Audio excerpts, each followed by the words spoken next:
Welcome back to Reddit from Reddit. Today we're taking a look at the AskReddit, what black market existed in your school?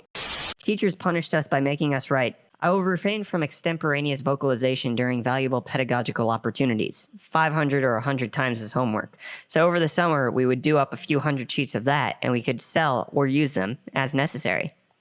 Even the teachers in Simpsons were smart enough to change up the phrase. That sounds like one of those overly verbose memes. Does anyone actually speak like that? Selling hot Cheetos and tortas out of soccer bags.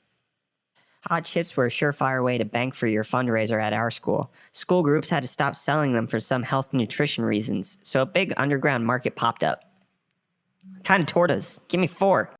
Posted about this before. I sold porn mags I had acquired after Japanese businessmen would leave them in their motel rooms. Which only begs the question, why were you in motel rooms with horny Japanese businessmen? My school banned soda. I used to keep a cooler full in my car and sell them for $2 a pop. $2 a pop. You must be from the Midwest. The cafeteria, not school run, just kind of a cafe inside the school, would charge $3 to $4 for a peanut butter and jelly sandwich. So one girl kept the ingredients in her locker and charged $1. When the school caught wind and shut it down, they tried to guilt us all by saying how the cafeteria was someone's livelihood and we were taken away from that. But like, $4 for peanut butter? The market adjusts. This is tyrannical regulation. Was probably better peanut butter too, if my school's cafeteria food was any indication. The irony of this is that a lot of kids aren't that well off, and charging $4 for anything you get at a cafeteria is probably far more harmful to someone's livelihood than undercutting the local peanut butter market. Maybe it's just me, but school lunch often felt like not enough for my teenage metabolism, so it wasn't uncommon for me to seek out an extra a la carte item. Also, they aren't fooling anyone. They buy and serve the cheapest, crappiest stuff they can get. I'd give away jars of peanut butter and bread out of spite. A porn ring. Kids would find their dad's VHS pornos and magazines and then sell them to this kid. Then he'd turn around and sell it for profit. Funny thing is that when the principal caught wind of it and found all the porn in his locker, but the money wasn't there, the kid used the locker under his and hid it all in the bottom. The porn hustler dude is now a cybersecurity analyst. I asked him at a reunion how much he thought he made back then. He claims $900 in 4 months. I went to a high school during the 80s. There were no DVDs or internet. There was a kid, John, whose parents had a public distribution business. Basically, they would go into stores and pull last month's unsold issues of whatever magazine and put the current one out. Apparently, they had to tear the cover off of each copy and destroy the rest. What John would do was take the magazines from the trash and sell them at school. Actually, the transaction went down off of school grounds, but deal was made at school. He had everything, you name it. If there was a porno mag being printed, John had a copy. Similar happened at my school. He's now a head salesman at one of those going out of business furniture stores. I've always suspected the porn thing was a front for something more criminal like drugs, but his new job just cements the idea that he's involved in more organized crime, if you ask me. Silly me, I flipped used cars for monies back in the 70s, made $200 a month on average. The local cops were suspicious because I always had money. The state police were convinced I was one of the key players in the drug trade, because after high school, I got work as a structural steel worker in a shipyard on second shift and immediately bought a sports car. They observed that I, an 18-year-old kid, was driving a brand new sports car, and since I worked at night, had no visible means of support that they could see. I had no clue at all until a friend of mine overheard the cops talking about me when they busted him, and he told me about it. Good times. Stonks for that guy. My mom owned a sweet shop, and sweets were banned in our school as we had to be healthy meals and all that, so she'd constantly give me bags of sweets to smuggle in and sell every day at dinner. Made an absolute bomb. Starts with candy dealing, moves on to terrorism. Read that a sweatshop. I used to sell bootleg movies in high school. Not the kind of bootleg where you take a video camera into a theater, but I knew someone who kept getting early versions of movies that I guess are sent to theaters. They had some message about it being for screening purposes only, internal use, I don't remember exactly, and giving them to me. I'd burn a bunch of copies and sell them people for $5. They were all high quality and still early in theaters. They're called screeners. Drugs and soda. Same dude too. If you bought a soda from him during school, he'd know you weren't a narc and would then sell you weed after. Do you want a soda? You legally have to tell me if you want a soda if I ask. Our high school had an internet filter.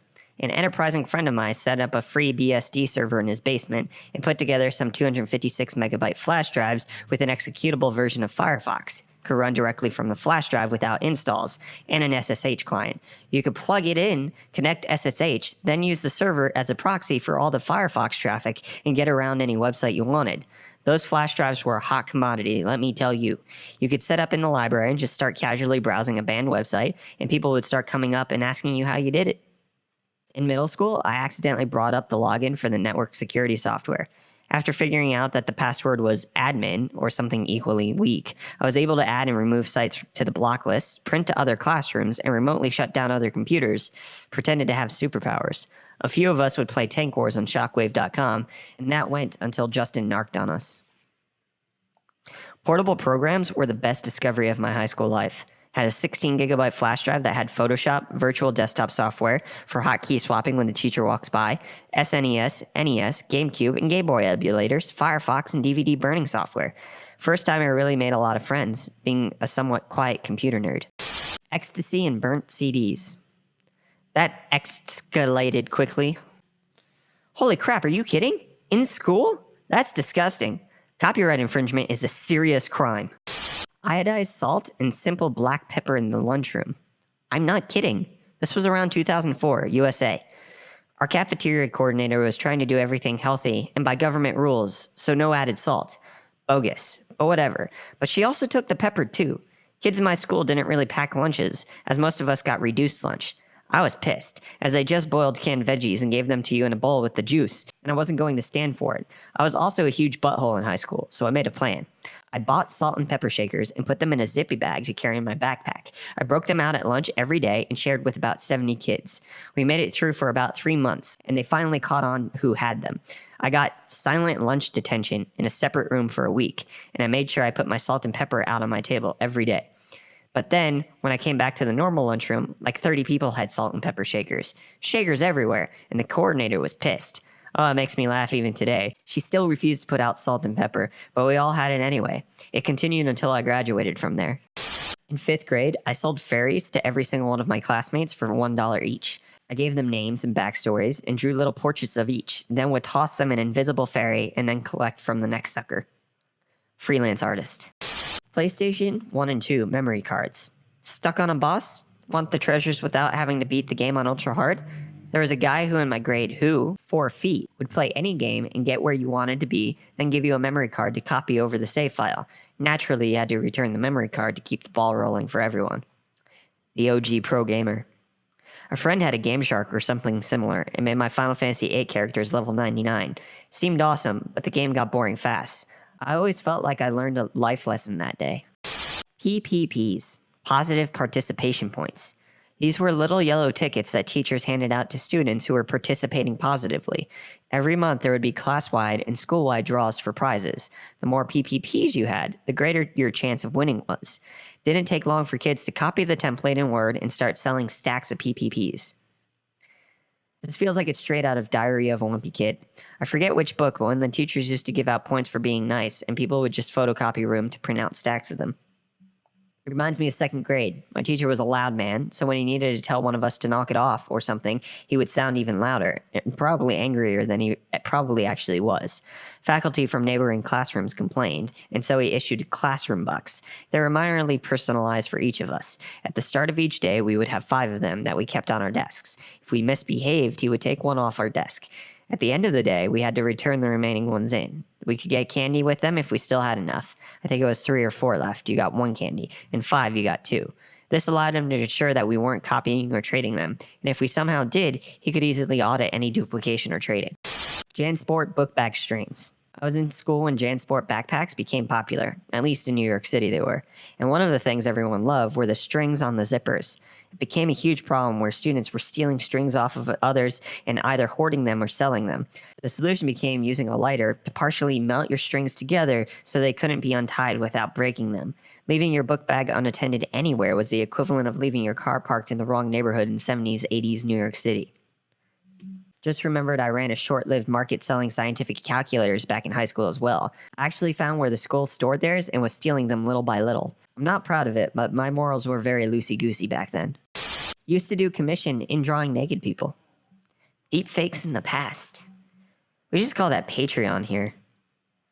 Do you think you could draw me like one of your French girls? I studied in a boarding school, and we had a black market for acorns. Yes, acorns. Kids would collect the acorns from the ground, paint and shape them so that they spin like Beyblades. The other kids would buy them to compete in the acorn battle, which is similar to Beyblade. That's freaking rad though, and this will be my gig when the AI revolution resets us to rural low-tech lifestyles. That was unexpectedly wholesome. In 8th grade, 2001, I got a Playboy from one of my older sister's boyfriends. I cut out the nudes and sold them one at a time to the rest of the guys I knew. A $5 magazine turned into close on $50. I didn't get caught, but a few days later, another kid tried the same thing with one he stole from his dad's stash. He was caught. School tells his dad. Dad is unusually pissed off about it. Turns out it's his dad's favorite issue because it was Cindy Crawford in the centerfold. This is an actual problem with antiquarian books, especially ones with maps. Originally, we only had vending machines in the field house, so people would give jocks money to get them snacks and sodas. Eventually, it became sort of like a service, with a fee, of course. Some kids mimicked it with junk food from the convenience stores, and it became a black market of the rarest candies. Some kids were peddling stuff from Japan, others from the UK. It was a high-stakes candy market of the best stuff. Ginger-flavored Kit Kats, pear drops, Maltesers, blackcurrant chews, and more. Eventually, the faculty began to notice strange ongoings and alerted the principal, which found the whole thing rather amusing. A few weeks later, we had vending machines throughout the school, but for that one semester, it was a lawless land. Smart principal. He could have done what many would have and have done, cracked down on the sellers, but instead he just undercut the market and dealt with the issue having undergone less hassle. Were there turf wars?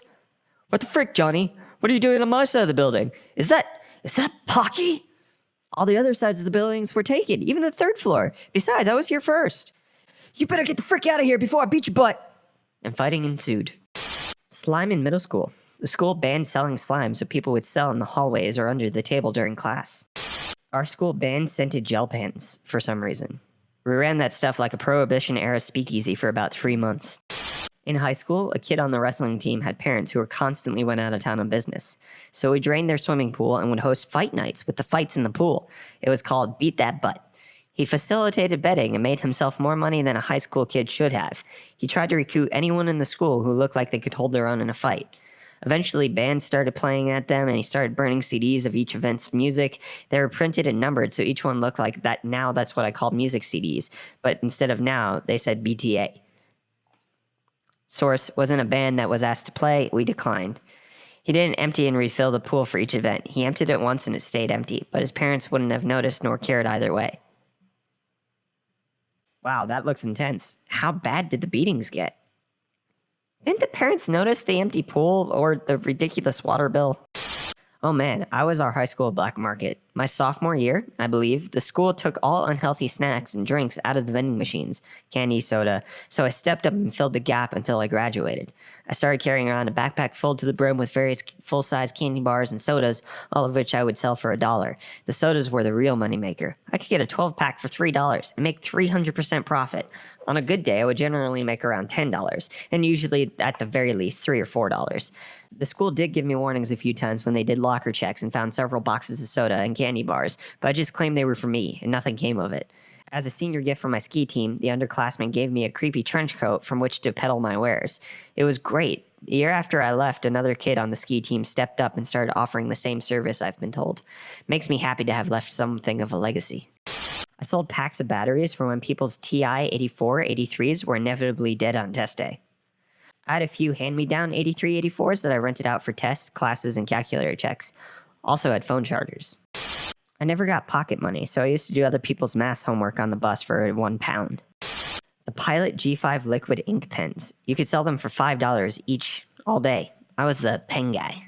Bubblegum and chewing gum. It was in middle school. Huge supply for chewing gum. Down the road, there was a little cafe that sold those 5 packs of gum for 10 cents. I walked in with the $5 bill and bought as many as I wanted. I sold each stick at 25 cents each and 50 cents for Big Red. I made a huge profit. People started getting jealous, and I got into a few fights over the amount of gum I was selling. Finally, the school caught on and told the store not to sell gums to students anymore, and thus my days as a gum dealer ended. Only on Reddit can you find someone as a gum dealer. Not really black market, but I hope that counts. When I was in middle school, Beyblade was hyped. I was into it too and found out there are way newer ones in Japan, but not here. Looked further and found fakes that looked almost like the real ones, but way cheaper. You know where this is getting. Bought some for me to create interest in them, showed them the fake boxes all in Japanese so they thought it's real, and bought a bunch of them. I made something between 400 to 500 euro in half a year. In my time, Pokemon cards. Now it's apparently drugs. Drugs are less expensive and all-consuming as hobbies go compared to collectible card games. And that's the end of this Ask Reddit. What black market existed in your school? Let us know down below if you had any black market that existed in your school. Also, while you're down there, don't forget to hit the like button, get subscribed to Reddit from Reddit, and share this video with your friends. Thank you for watching this video, and we will see you in the next one.